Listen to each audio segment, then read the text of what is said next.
My name is Cindy Mochizuki, and I'm a visual artist. I have an interdisciplinary practice that's at the intersection of memory work, history, archives, collection of oral histories within members of my community, and I work in film, animation, sculpture, installation, drawings, and performance. Every time I start a large-scale production, could be a multimedia installation or a performance, there's definitely an aspect of what happens behind the scenes. Or if we can imagine that my practice was a large creature, I would say the front end is the exhibition public-facing side or the public performance, but there's a back end to the work that's about research. It can involve many sketches. Oftentimes the work is animation, so there's lots of drawings or lots of frames, lots of pictures. And oftentimes those aspects, which are very key to the making of a story, aren't seen. So the exhibition here at the Art Gallery Evergreen is a great way for audiences to sort of see that process and see that that in itself is an art form as well. Some of the work has to do with Japanese Canadian history or stories of trauma or things that maybe are kind of dense and more difficult to navigate and go through. As a storyteller or a story gatherer of that history, you have a responsibility in the way in which you handle the story of somebody else. So I think that agreement or that form of trust made over several years is a kind of a collaboration between myself and the community, or myself and the individual. I spend quite a bit of time inside the making of that, or the research of that, spending time with the elder that's talking about the story. And often my hands just need some time in the studio to just unravel that history or unravel what the body just experienced or heard or sat through. Art lends itself to the ability to kind of bring forth something difficult to hear or difficult to see in visual form and in a way that's folded into a form where audiences could enter back into that space. Some members of my family maybe felt a kind of shame of being Japanese or didn't want to be branded as Japanese because they were branded enemy alien during the internment. And so it isn't until more recent years that I felt it's fine to kind of look back and think about those traditions, especially myths or folklore, because they were actively told in our households. There's a beauty in those traditions that remained intact inside my family, despite, the internment or despite the forced dispersal. I grew up bilingual, so I spoke both Japanese and English, and then maybe a Jinglish, like a kind of like a, what I would say like a Japanese Canadian hybrid.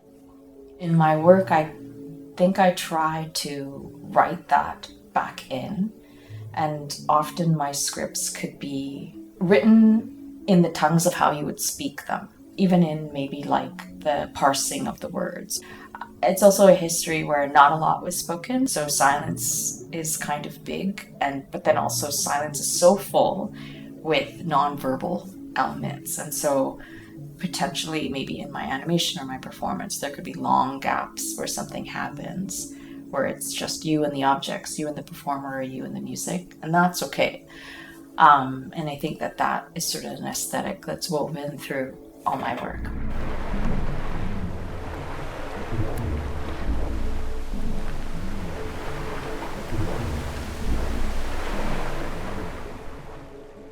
Lighting actually is a key aspect in the performance work or in the animation. I'm always aware of like what is lit up and what is not seen, and then as the camera moves that we enter also into that dark space as well to reveal what's behind that. And I think that's also just sort of reflective of the stories that take more time to be in the light or need to be in the light.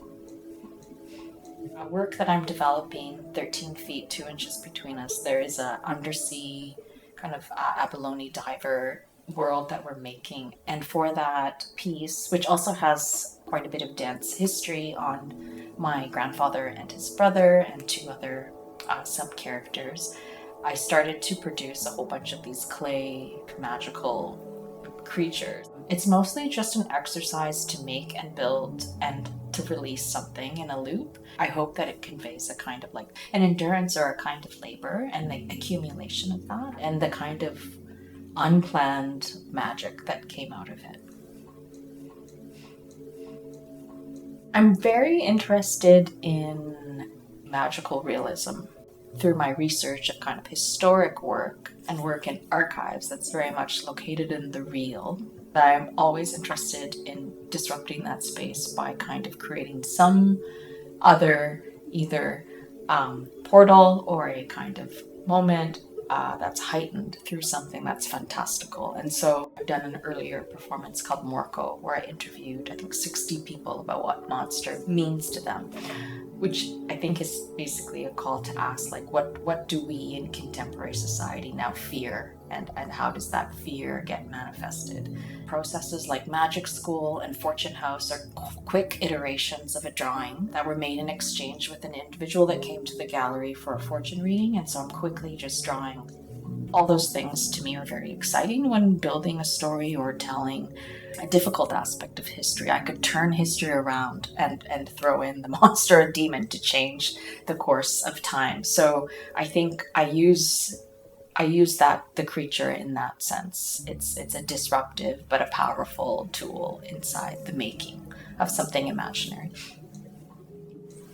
My absolute favorite type of creature or monster is the tsukumogami, which is basically some kind of household object like a broom or a shoe that's after 100 years it gets imbued with a kind of kami or spirit, and so suddenly you could be going to your shoebox and this shoe comes to life as a kind of magic deity.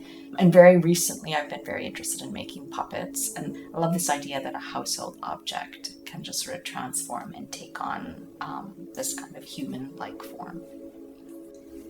So there's a Japanese word for sleep paralysis, which is kanashibari, and that is basically when you're sleeping, but then you kind of wake up, but you can't move your body, and then sometimes they say there's the visitation of a ghost. I've used that a couple of times in different moments or instances where characters inside some of my audio fiction are kind of paralyzed or stopped, dead in their tracks and before a moment of great and big change. And so I always think that interstitial space, or that moment, similar to the power of a yokai or a creature, is kind of a moment of change.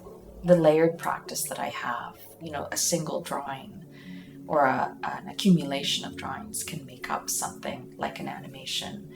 I think the great thing about bringing to life these pieces of work that have often been behind the scenes or a sketch or a frame of an animation is that I get a chance to sort of see them again in this new light as a complete frame or a complete picture.